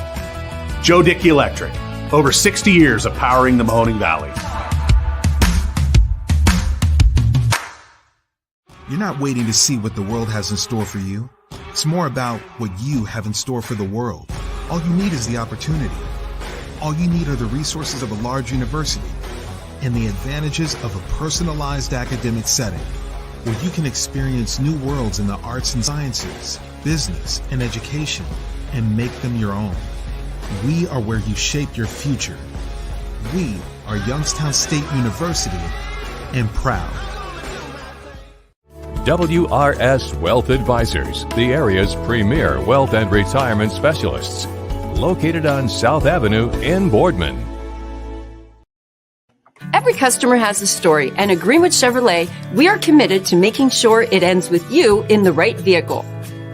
I get to be part of somebody's adventure, whether it's buying a car for the first time, helping them get approved, or finding the perfect car for their budget. I'm proud that people trust me with their finances. They trust me to take care of them, and they trust me with their story. I'm Tracy, and I'm ready to go the extra mile for you, only at Greenwood Chevrolet. We are Kent State in the Valley. Start and finish one of more than 25 bachelor's or associate degree programs, or start one of Kent State's 280 majors. With low tuition, public, and plenty of scholarship opportunities, we will help you maximize your education and minimize student debt. Enjoy the benefits of a smaller campus with all the opportunities of a large university. Save money, stay close to home. Apply today by visiting kent.edu/Trumbull. WRS Wealth Advisors is the area's premier wealth and retirement specialist. With our combined 70 years experience, WRS Wealth Advisors is the area's premier wealth and retirement specialist. Call 330-965-0370 to learn more about our individual and corporate financial planning services, or visit WRSwealth.com. Good luck, athletes! Quality, customer service, and integrity. Those are the four words that have driven our success since 1957 at Joe Dickey Electric. Joe Dickey Electric is one Mahoning Valley landmark business that stays current with the requirements of our customers. Family owned and managed, we are an electrical contractor and energy solutions provider. Every member of our team adds to his or her skill set through ongoing training. Residential, commercial, industrial, automotive, and more. We keep ahead of the needs of our customers with a fleet of more than 50 vehicles and 24/7 emergency service, so you're never left in the dark. Welcome back to Running Point on ysnlive.com, brought to you by Greenwood Chevrolet in Austintown. Anthony Hermig alongside Ty Bartell. And before we go any further, I want to correct, I think I misspoke earlier in the show. Boardman 11U baseball. I think I said that they're going to play New Albany tonight. They're going to play North Canton in a rematch tonight. I think I got them, and then who Canfield played last night mixed up. Canfield beat New Albany last night, and Boardman beat Avon, but Boardman will play North Canton tonight in a rematch in a loser's bracket elimination game. So Good luck to Boardman baseball again in 11U action. Canfield 10U and 11U. Canfield 10U baseball will be in action tonight, also an elimination game. Poland 10U softball will be in action tonight in an elimination game as well. So we'll have recaps and all that for you as the games go final later tonight on ysnlive.com. We're gonna be excited for it too as those games go live, as well as we still have coverage of sports up until the next high school seasons. We just finished our first 2 football previews and coaches corners of the season with Coach King from Campbell joining us, and then Coach Conrad from Champion joining us as well. If you missed those interviews, they will be posted later tonight on our website at ysnlive.com, and also they will be cut and put on our YouTube channel, YSN Live. Ty, if they go to that YouTube channel to see those interviews, what should they do? They need to hit the notification bell because we're going to be having a lot of coaches interviews here in the next coming weeks. They should also subscribe. Hit that notification bell. Make sure you never miss any of our video content that we put on our YouTube channel. And also check us out on all of our social media apps, Facebook, Twitter, and Instagram, to see all of our pictures and stories and updates that we put on a nightly basis. Our team works hard to make sure our coverage continues every night. And once again, tonight we'll have stories and recaps from the 3 Little League games that are going on, as well as we will post the interviews that we are doing here today. So that's what to expect on the website tonight. Should be fun too. Always traffic on ysnlive.com. And if you enjoyed those football previews and you want more football fix and more football previews, our partners over at WFMJ will continue their Muzzle Connection high school football previews tonight. It is going to be Jackson Milton at 6 p.m. on the news, and then Newton Falls on the 11 o'clock edition of the news. So make sure to check that. Excuse me. Tie takeover. With the WFMJ, yeah, it'll be interesting too to see, because I mean we've been running a lot of sorry about that. Running a lot of commercials on YSN airwaves too about the Muscle Connection too. Mm-hmm. I've noticed the commercial playing a couple of times, and yeah, you want to check it out. WFMJ always having new teams too previewed on the Muscle Connection, so they also do a great job of in-depth previews of these teams. Once again, tonight it will be 6 o'clock news. It'll be Jackson Milton, and 11 o'clock news. It will be Newton Falls as the high school football previews on WFMJ continue. A little bit more of the MVAC Scarlet and Gray tier. I know. Get that MVAC fixed for you tonight. It's almost like the stars aligned. We coordinated it. We have a MVAC today, yeah, for sure. You can find a complete schedule of the upcoming teams that are going to be previewed on WFMJ on their website, WFMJ.com, or the app, the WFMJ app as well. Should be a fun time once we have more interviews coming in too. You get kind of both previews too. You'll have WFMJ and YSN tag teaming your way through these football previews. Ty, any minute now, we should be joined by a couple of members of the Boardman 12U softball team. I was just told that we're gonna bring a couple players on. I have no idea what players are coming on, who's coming on. I just know that someone from Indiana is going to be popping in sometime soon to talk about the win last night and their continued fight for a regional championship and what the atmosphere was like last night and what it took to get that 2-0 win over Kentucky. Could not be prouder of the Boardman 12U softball team. And when you look at it, Ty, we said it before, all of our Little League teams really shined bright last night. The one game we had a loss was an all YSN matchup, and it went into extra innings. So there was nothing that you could have asked for more in that game. But when you think about it, all of our games, all of our YSN games went our way last night. Doesn't usually happen that way.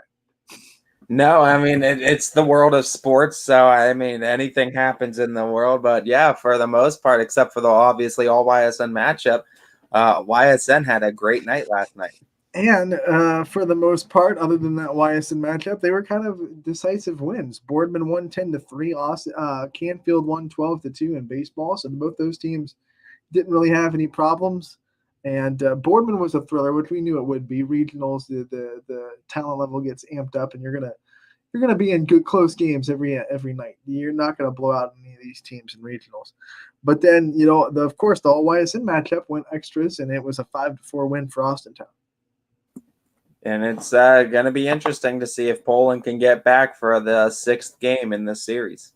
Maybe tomorrow, if Poland wins, we can try to get some representation from Poland and Austintown on the show tomorrow, as they would, if Poland wins tonight, they would match up for the 6th time this summer. That'd be pretty cool too, to have representation from both sides. Episode 6, Return of the Bulldogs, right? That's what we're gonna dub it. It'll be fun. Poland got to get through tonight, though, for sure. They do have to get through tonight. They will play it tonight in the losers bracket semifinal. And once again, I'm trying to decipher if the opponent has been fixed yet. It has not. But it looks like the possible matchup would be the winner of Talmadge, which Poland beat to get to that winners bracket championship, I should say. And then it'll be Talmadge versus whoever won Wheelersburg versus Ashtabula. They played yesterday at 3. So whoever won that game between Talmadge and the winner of Ashtabula Wheelersburg will be playing Poland tonight at 6 o'clock in Ashtabula. So we'll stay tuned to get the opponents too. Winner of that goes to the championship on Wednesday, and that'll be at 6 o'clock in Ashtabula. And reminder that because in state, in every round outside of districts, it is winner take all. There is no double elimination once you get to the championship, and that's why we said it could flip the whole story for Poland. They could go 1-5 against Austintown all summer, but that one win could be a state championship. It could very well be. And I mean, for Poland, that's all that it would need, right? That's all they would need, right? And Austintown, if this were to happen, once again, Poland still has to win tonight, so I'm not trying to get too far ahead of myself. But if it were to happen and Austintown wins, their storyline is a 6-0 sweep to win a state championship of Poland. And every game being pretty close, too. Every game being a battle. In fact, the one game that I think the difference between close and not close in baseball and softball is 4 runs, right? So my decipher is if you're 4 runs back, you're still 1 swing away, right? It's a grand slam can tie the game. So once you go past 4 runs, then I'm like, okay, it's not really that close. The one game that was over 4 runs in this matchup, in this series, was the district championship, and it was close until the last inning. Top of the 6th, Austintown poured it on and won that game, I believe 7-2, with 5 runs in the top of the 6th. So they had one inning where the dams kind of broke and they kind of ran roughshod. But other than that, this has been a very competitive battle between 2 teams all throughout the summer.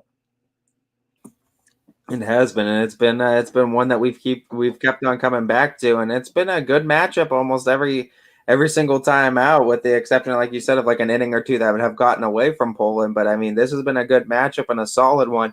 Poland obviously has showed that they're still one of the best teams in the state. Boardman will play the winner of Wisconsin versus Illinois, which happened today at 11 o'clock. As soon as we get the final score of that game, we will share it. But that's who Boardman 12U softball awaits. They await the winner of that game between Wisconsin and Illinois. I'm working on trying to find a final score on that right now, going through the ESPN app real quick. Once again, on ESPN. Oh, look at this.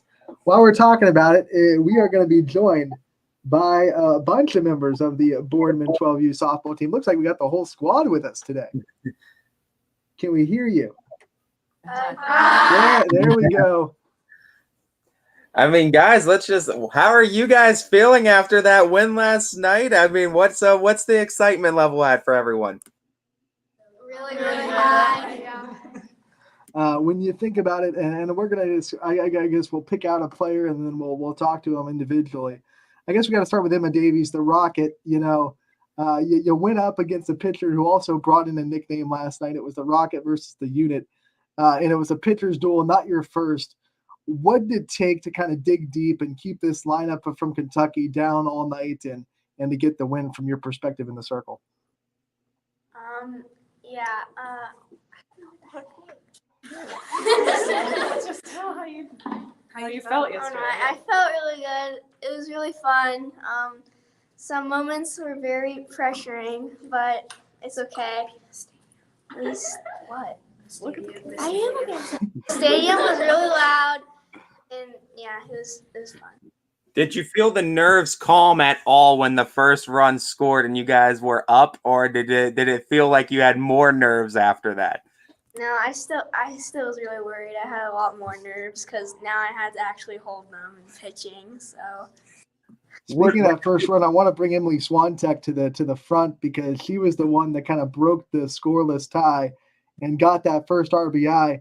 When you're looking through that at bat, and it was a great pitcher on the other end, what went through your mind when you finally were able to break through and drive in that first run of the game? I don't know. I was just happy because I thought I was going to strike out because I had 2 strikes on me. I got to ask you about that final play, too. I mean, you field the ball, and then you get almost run over. Actually, you do get run over by the runner coming in. I mean, you hold on to the ball. I mean, take us through that play and what was going through your mind. Well, I just turned my head, and then all of a sudden I see a girl push me to the ground, and I'm like, what was the point of that? Did you know you held on to the ball? Were you squeezing for dear life onto the glove when you turned around and saw? Yeah. Let's bring Taylor Watts to the front. Can we talk to Taylor? Taylor, you've been one of the mainstays of this offense all season, and you actually drew the walk, scored that first run on Emily's hit. What have been some of the highlights of your season so far in the leadoff spot, and especially on the offensive success you've been able to have? Just like starting off the game, getting a rally going is like one of the best feelings leading off. Who is some of your biggest influencers in the sport? I guess who got you into the sport of softball, and who are some of the people you look up to in the sport? My cousin Sydney Watts. We gotta give a shout out to your dad too, because he helped us out getting the updates from the state tournament in Ashtabula, and obviously he's one of your biggest supporters. Give him a shout out in the dynamic that you have with your dad and what it's like to have him behind you. It's really awesome to have my dad with me. Like, he always supports me, and he always practices with me and helps me get better. He's always like there for me, and I don't know, it's you mentioned your cousin Sydney, and we know Sydney pretty well here too. I gotta ask too, when you have those Watts family dinners, has there ever been an instance where you've taken a swing against Sydney and you played some backyard softball maybe, and you've gotten a hit against your cousin? Yeah. Yeah. We used to like pick a lot in the backyard, and she used to pitch. We played wiffle ball too, and she struck me out. No harm there. I think she's done that to a lot of people. I want to shift the conversation. I want to bring Addie Rudge to the front, because we talked to the pitcher. Now we have to talk to the backstop. And one of the things that your coaches tell about you is you're an adult in a 12-year-old body, and you're one of the mature people of this group. And you're one of the leaders, really. You're one of the leaders in the infield. Being a backstop to Emma and Emily, and when they pitch in the circle, what's it mean to you to kind of run this pitching staff and to see them succeed the way they have this summer? Well, it helps them out a lot because, like, framing work and stuff like that, you can get a lot more called stuff, and it just helps them out a lot, which would help the team too. What do you do work-wise personally to improve yourself as a defensive catcher while also trying to improve your bat year to year? I always am playing catch with my dad, long toss, stuff like that. I do a lot of blocking work too, and I used to take catching lessons.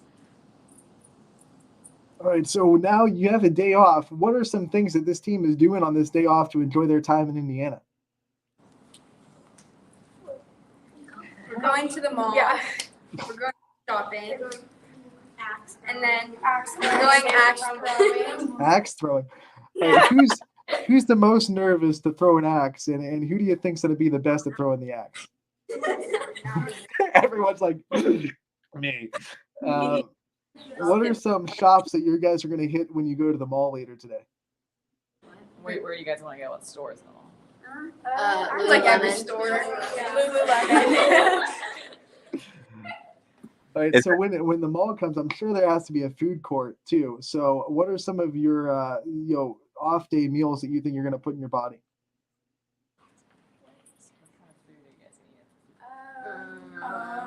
Food. I don't know. Probably Pretzels. Yeah, pretzels. Any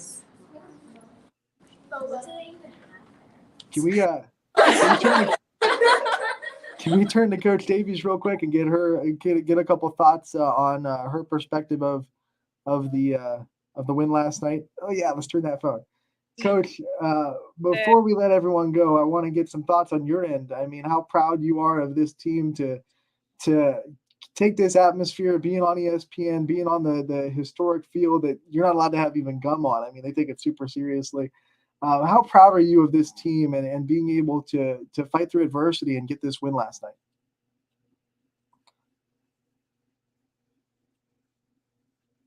Oh, so proud of the game.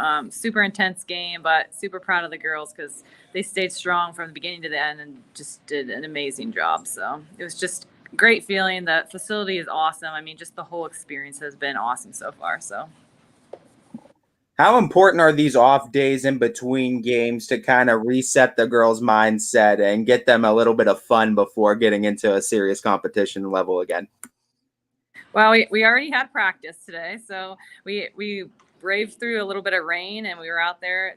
We did a little bit of practice, and now we're setting in for some fun later on in the day. So I think just a mix, a good mix of let's get some work in and then let's go have some fun. So.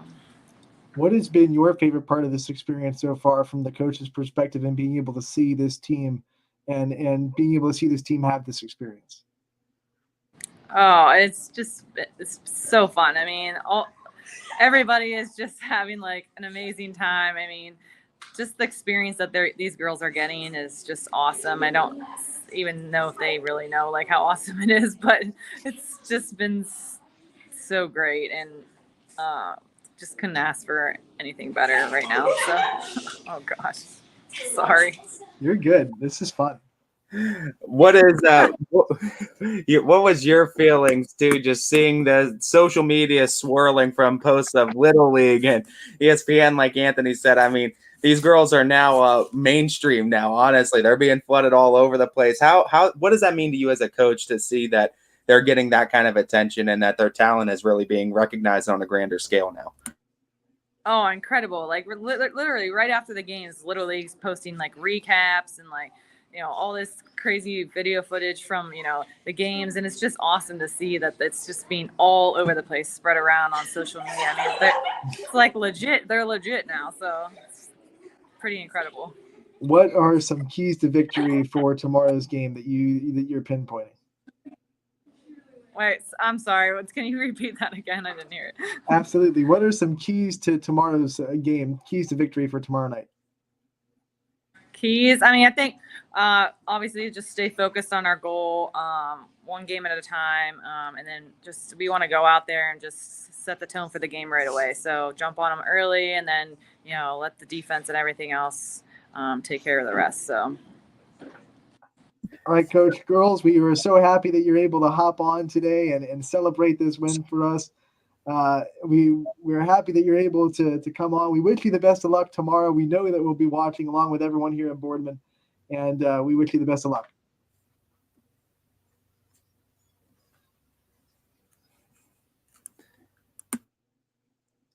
Thank you. Awesome. All right, guys. We'll see you later.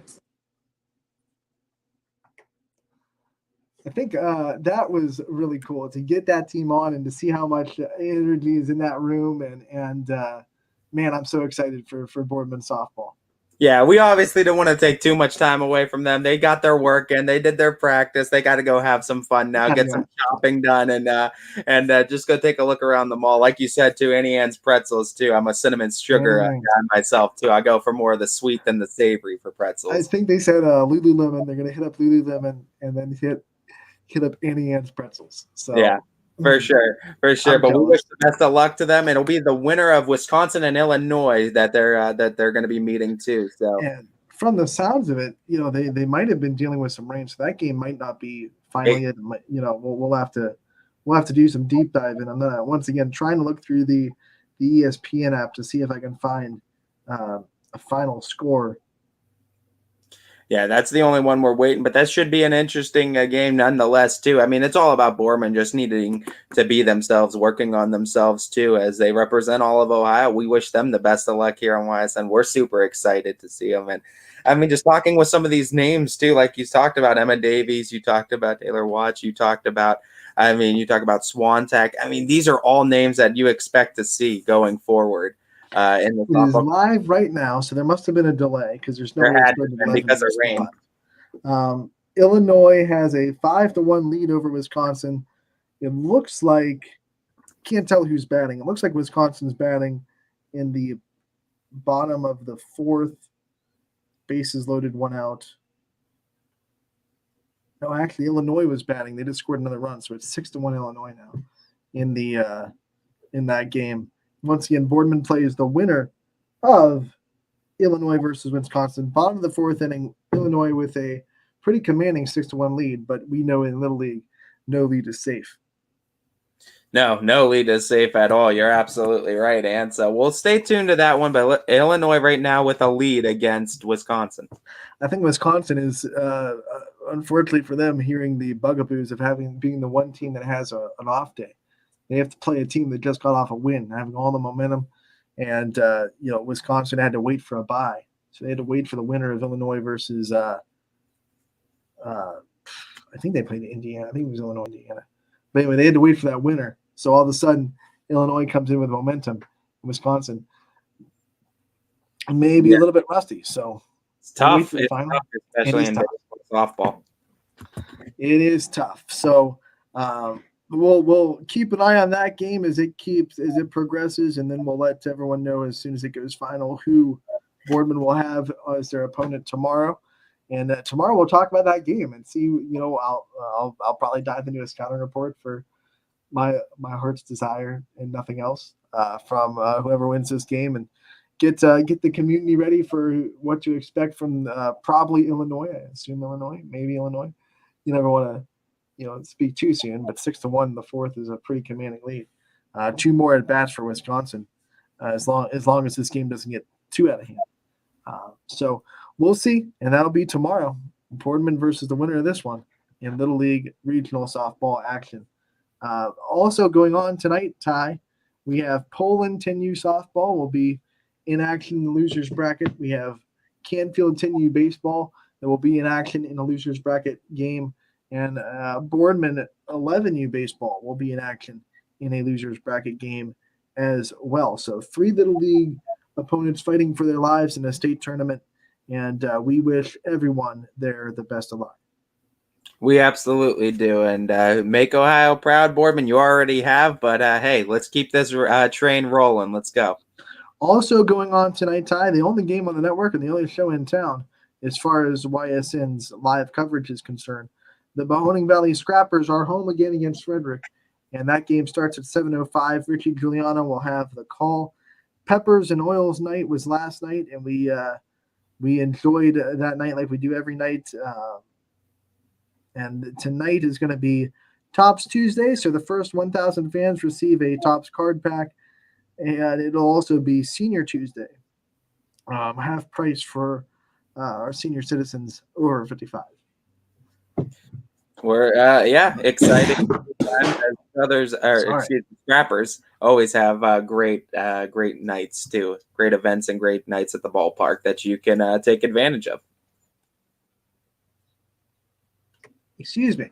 So yeah, the Scrappers will be at home tonight against Frederick. Once again, first pitch is 7:00, and Richie Giuliano will have the call from Eastwood Field, 7:05 if you want to be super specific.